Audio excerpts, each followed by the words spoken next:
Non-Euclidean temptation. Why are agents, male and female, executing this high-precision limb calibration protocol on the horizontal workbench? The female unit with a high-stimulus red underlayer, equipped with high-heel stabilizers, sliding, folding, and extending on the surface.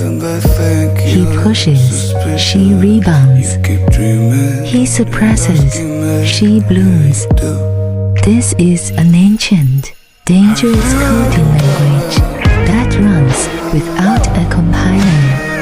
When she places her leg on the console, she is sending a clear command to the operator. System ready, requesting input. Do not call this flirting. This is I/O debugging. Desire is the only pre-installed virus in human hardware. Unsolvable, fatal.